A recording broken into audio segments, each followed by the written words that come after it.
Hey, what's up, Cub fans, loyal Cubs fans? It was some more positive news yesterday. At least the Cubs got back on track with the win on Wednesday, September 26, 2018, against the Pirates. And for some reason, Pirates fan, they do have some good pitchers, but our bats should not go that quiet. Like they only scored 5 runs in 55 innings or something ridiculous like that, where they were either getting 1 run or no runs. They got shut out on Tuesday night. And so we go in today with Quintana. He had a bad outing the time before. He gave up 5 runs in 5 innings. But he was back on track the last 2 or 3 outings. And so we're going to see what happens. Quintana got the first couple outs, and then he gives up a solo home run.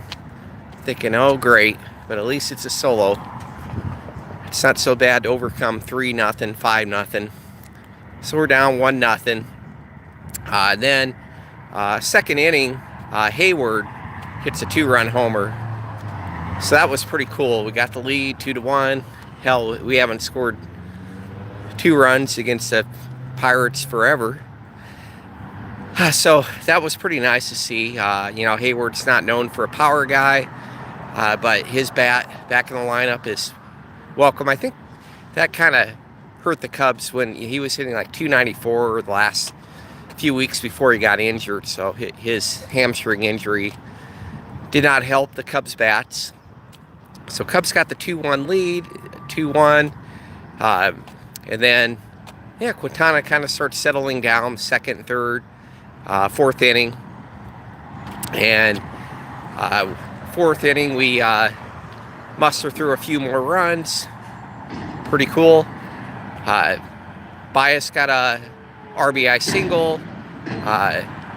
Hayward got his 3rd RBI. Then later in the game, Schwarber walks it, bases loaded. Rizzo gets a sacrifice fly. We get 6 runs off of Nola. He's had a decent career this year, somewhat of an off year with an ERA a little over 4. He's got some good stuff. So, anytime you get 6 runs against a starter, especially the way Cubs have been playing, things are looking pretty good. Quintana did give up a solo home run in the 5th, so that was his 2nd home run given up. Fortunately, they were both solos, so 2 runs in 5 innings. Madden, he was only at 74 pitches, and some criticism. Adam took him out. One nice thing, he should be pretty refreshed. If we do have to do a play-in game, he may be the guy that would have to pitch because he would have 4 days rest going into October 1st. I know that's not ideal. If we were to slip to the wild card game, October 2nd, that would probably be Lester because he would have 4 days rest after pitching Thursday's game. But Cubs bats kind of went quiet, the 6th through the 9th inning. And Chavez came in, pitched the 6th, 7th inning, gave up like 1 base runner, but got it done. 2 scoreless innings. He's been looking like our best reliever outside of Justin Wilson until yesterday. But so things were kind of set up where we're still up 6-2 going in the 8th inning. Madden is still trying to get Edwards back in the game, and Edwards got the first guy. It's always good not to lead off walk. Then he does walk the second batter, and a lot of the pitches weren't close. The 3rd batter, full count. He kind of got squeezed on maybe a call or 2. And I don't know, maybe Edwards doesn't get the benefit of the doubt because some of his pitches are nowhere close. It's unfortunate. He's got pretty good stuff. He didn't give up any hits, but taken out, 1 out, 2 guys on, up by 4. It's getting a little bit scary. Cishek comes in, and I was a little bit worried because the guy's pitched like over 75 games, I'm just seeing potential regression. And there was a pass ball by Caratini. And Caratini's been catching good, but I don't know what happened there. He just kind of whiffed on a ball that went like right under his legs, a little bit under his glove. It's one most catchers should get. So then guys move up to second and third. And Cisick gives up a hit, so it's 6-4. And with the throw going to third, then next thing you know, you have guys at second and third. Cisick got out of it, but the damage is done, getting 2 more runs in. Now Cubs are only up 6-4, so they were once up 6-1. Hoping the Cubs would get some insurance runs in the 8th. Couldn't get it done. And then going into the 9th inning, like, who's our closer? We haven't had a close opportunity, save opportunity in a while. Justin Wilson, who's been pitching pretty good. He maybe some bad luck, off day, but he gave up 2 hits. And there was kind of a controversial play, at 1 out. Pirates bring in that Cervelli, who's been hitting great against the Cubs. He was on the bench. He comes to pinch hit. And he ends up getting a double. And so there's guys in second and third. He almost hit it out of the, hit a home run, but hit off the wall.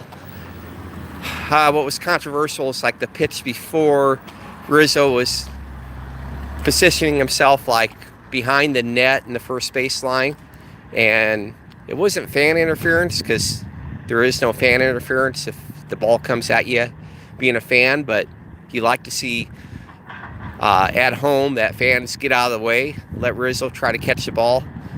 The fan ended up catching it, and looking at it, looked like he made contact with Rizzo's glove. I mean, granted, Rizzo was in this, with his hand in the stands, but frustrating. That could have been out number 2. Instead, Cervelli gets a double and guys in second and third.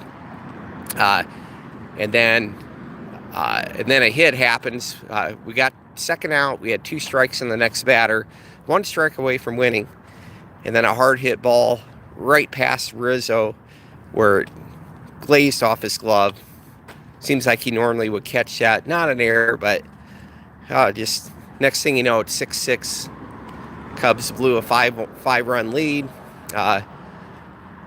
Frustrating there. You have your, what you call the high leverage guys, at least Cisick and Wilson. You expect them to get it done. Edwards, put Cisick in a bad spot, and then a pass ball. It's just kind of a chain of events that led to their comeback. And so somehow we have to get out a win, hoping we can do it in the bottom of the 9th. Couldn't get it done.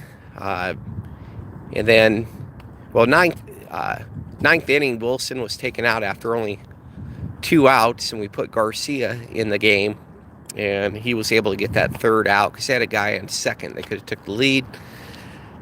And, we're starting to put Garcia in high leverage situations, and he's getting better. He's been having some more positive results. And then, so we get into the 10th inning. We have to pitch again with the tie. And Garcia walked the leadoff guy. Didn't like that. And then we get an out. So it's 1 out, guy in first, and Kinsler comes in. He was picked up because of situations like this, that he can get the ground ball, get a double play. It's kind of his reputation. He's gave up more home runs than normal since coming to Chicago compared to his career. Let's just say that. And Kinsler gets a double play ball. Oh, that was amazing. Now if we could just put this game away in the 10th. It starts off kind of interesting. Happ draws a walk. Happ actually had a pretty good day. 2 hits, and I think he may have got 2 walks. Happ is one of the faster guys on the team. But Gore is the fastest, and we took Happ out to put in Gore. And Gore, he didn't steal second base, too, so didn't really attempt to. They kind of kept him back. They were being conservative. You're wondering, why did they bring in Gore? Well, I guess you get a pretty deep hit ball from first, he's gonna score more so than maybe Happ. But Freeman with 2 strikes does this. Maybe it's 1 strike, but he does this surprising bunt. Not the best bunt, but good enough. He bunted it down the first base line. First baseman got him out, but Gore got to second. So we sacrificed there, 1 out, guy on second. And then the next guy up, I think it was Caratini. He was kind of quiet today. He's been clutch a lot of games, but been quiet of recent. He gets a ground out, gets tagged out at first, and Gore gets a third. So, a wild pitch or anything, but we have 2 outs.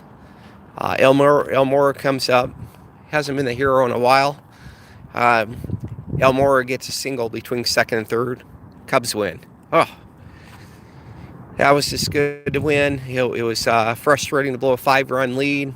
Nothing is easy. Happy for the offense to get 7 runs.